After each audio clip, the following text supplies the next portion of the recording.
She was born with a mole above the corner of her left lip. From the time she became self-aware at all, it bothered her. Her sisters told her that it was an ugly mark because beauty marks can only be on the right side of the face. On her first day of high school, a group of senior football players made fun of her, laughing that she had chocolate on her face.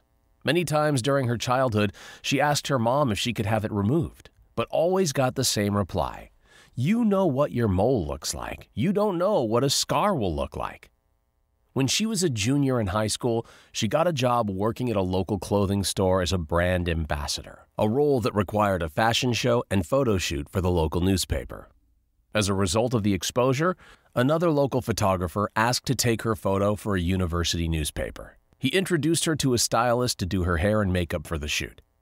That stylist encouraged her to attend a beauty show where hairdressers cut and styled models' hair on stage. She signed up thinking it would be fun.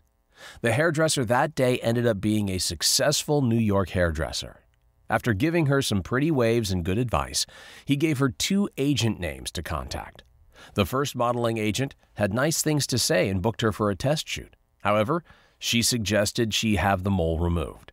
That only amplified her insecurity about it. She went ahead with the test shoot with the mole intact. The hairdresser from that shoot showed some of her Polaroids to Marie Anderson, an agent at what eventually became Elite Model Management in Chicago. Marie saw potential and requested a meeting. When they met, Marie never said a word about the mole.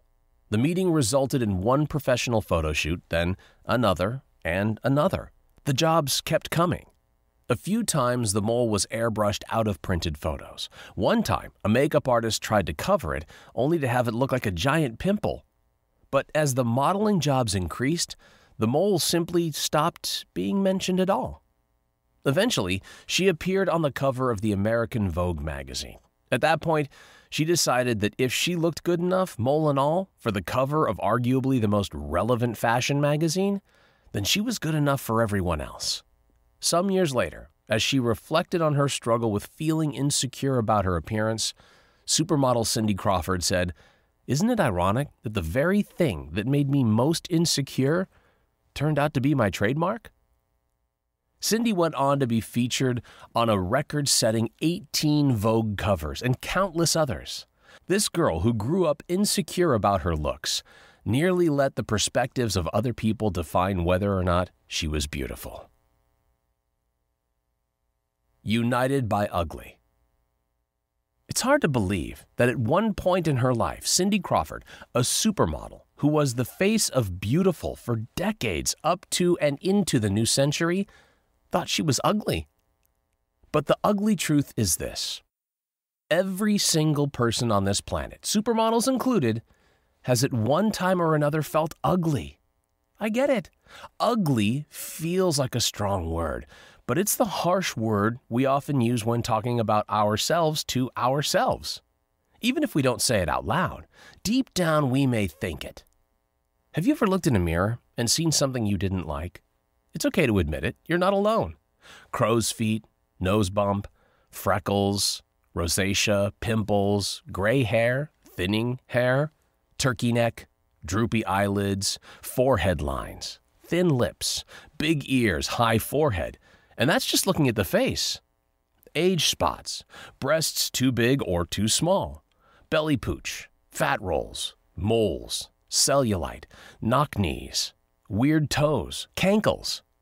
If I haven't already mentioned something you've criticized about yourself, I'd be surprised.